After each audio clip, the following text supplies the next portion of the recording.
అదేవిధంగా వేదికను అలంకరించినటువంటి పెద్దలు ప్రొఫెసర్ బాలయ్య గారు, బాగయ్య గారు మరియు మిత్రులందరికీ కూడా నేను హృదయపూర్వక అభినందన తెలియజేస్తున్నాను.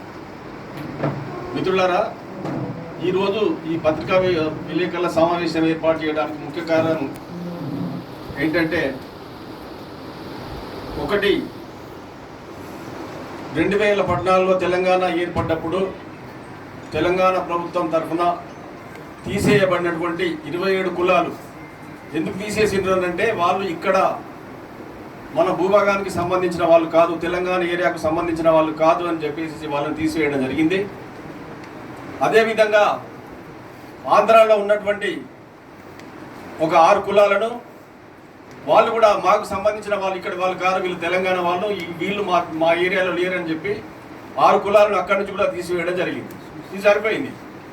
మరి ఇప్పుడు మళ్ళీ మేము మా పిల్లలు అక్కడ చదువుకుంటున్నారు, మేము అక్కడే నివాసం ఏర్పరచుకొని అక్కడే స్థిరపడ్డాము, మళ్ళీ మాకు రిజర్వేషన్ కావాలని చెప్పేసి వాళ్ళు ఒక పెద్ద ఎత్తున లాబింగ్ జరుపుతున్నటువంటి సందర్భంలో మరి మేము దాన్ని గత 4 సంవత్సరాల నుండి తీవ్రంగా అడ్డుకొని సుప్రీంకోర్టు వరకు తీసుకెళ్లడం జరిగింది. మరియు ఈ విధంగా ప్రభుత్వానికి తెలియకుండా జరిగిన విషయం కాదు, ఇది ప్రభుత్వానికి తెలిసే జరిగింది. మన ప్రభుత్వము ఎందుకు సపోర్ట్ చేస్తున్నదో అర్థం కావట్లేదు. అయిపోయిందా, మీరు తెలంగాణ ఏర్పడింది, ఆంధ్ర రాష్ట్రం ఆంధ్రాకి ఏర్పడింది, తెలంగాణ రాష్ట్రం తెలంగాణలోకి వచ్చింది, మీరు అక్కడ మీ వాళ్ళు అక్కడ ఉండండి, మేము ఇక్కడ ఉంటాము, అయిపోయింది కదా అని చెప్పడానికి వాళ్ళ బెనిఫిట్ ఏందో, మరి ఓటు బ్యాంక్ రాజకీయమా ఏందో తెలియట్లేదు. అయితే మేమేం చెప్తున్నామంటే, ప్రభుత్వంతో రిక్వెస్ట్ చేస్తున్నాము, మీరు అదేవిధంగా ఇదే కాకుండా ఇప్పుడు బీసీఏ కులాలు ఉన్నటువంటి 57 కులాలు ఉన్నాయి. బీసీఏలో 57 కులాల్లో ఉన్న జనాభా ఏదైతే ఉన్నదో 37% జనాభా ఉన్నది. 57 కులాలు కలిస్తే 37% జనాభా ఉన్నది. మరి ముదిరాజులు ఒక్క కులం మాత్రమే 27% జనాభా ఉన్నది. నేను పత్రికా విలేకరుల మిత్రులతో నేను రిక్వెస్ట్ చేస్తున్నాను, మీరు గుర్తు చేసుకోండి, 37% ఉన్నటువంటి జనాభాలో 57 కులాలు కలిపి 37, ఒక్క ముద్రాజు కులం మాత్రమే 27% జనాభా ఉంది. ఈ 27% జనాభాను తీసుకొచ్చి ఈ బీసీఏలో 37%లో చేస్తే మరి ఉన్నది అది ఆ శాతం పెరగట్లేదు. రిజర్వేషన్ శాతం 7% ఏదైతే ఉన్నదో ఆ రిజర్వేషన్ పెరగట్లేదు. మరి వీళ్ళు వచ్చినప్పుడు వాళ్ళ గతి ఏం గాను.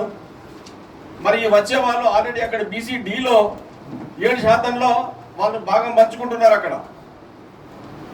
అక్కడ 7% భాగం పంచుకుంటూ మళ్ళీ ఇక్కడికి వచ్చేసి ఈ 7%కి వాళ్ళు పోటీ పడుతుంటే ప్రభుత్వము ఎందుకు సపోర్ట్ చేస్తున్నది నాకు అర్థం కాదు.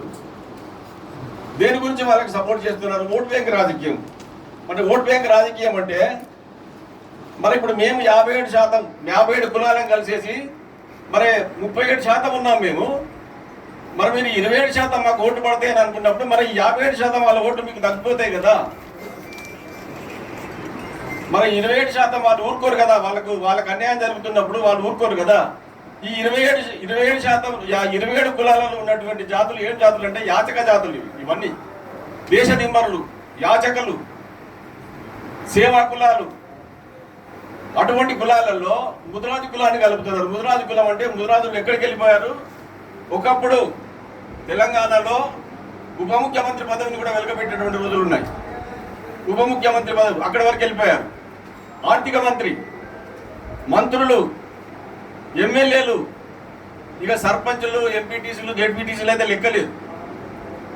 మరి ఇటువంటి జనాభా ఉన్న వారికి ఇప్పుడు మా ఈ 57 కులాలలో సర్పంచ్ కాదు కదా, ఎంపీటీసీ, జెడ్పీటీసీలు కూడా వాళ్ళకు అంటే ఏంటిదో తెలియని పరిస్థితులు ఉన్నారు. వాళ్ళు ఇటువంటి జాతులలో మరి ఇంత పెద్ద జాతిని తీసుకొచ్చి కలిపితే మరి అది ఎంతవరకు న్యాయం జరుగుతుంది ప్రభుత్వాన్ని ఆలోచిస్తున్నాం. అదేవిధంగా నేను ముదిరాజు సోదరులను కూడా కోరుతున్నాను, అయ్యా మీరంటే మాకు వ్యతిరేకత ఏం లేదు, మీలో ఉండొచ్చు, మీలో కూడా భేదవాళ్ళు ఉండొచ్చు, మేము కాదన్నాం. కానీ కాకపోతే మీరు బీసీలోకి రావడాల్సినటువంటి అవసరం లేదు. కావాలంటే మీరు వేరే గ్రూప్ తీసుకోండి, ఏ బిసి డి ఈ వరకు ఉన్నది, మీరు ఎఫ్ గ్రూప్ తీసుకోండి, కావాలని కొట్లాడండి. ప్రభుత్వాన్ని కూడా మేము కోరుతున్నాం, అయ్యా మీరు ఒక సెపరేట్గా ఒక గ్రూప్ ఇవ్వండి. ఈ గ్రూప్ లో కలవాల్సిన అవసరం ఏమొచ్చిందండి మీకు?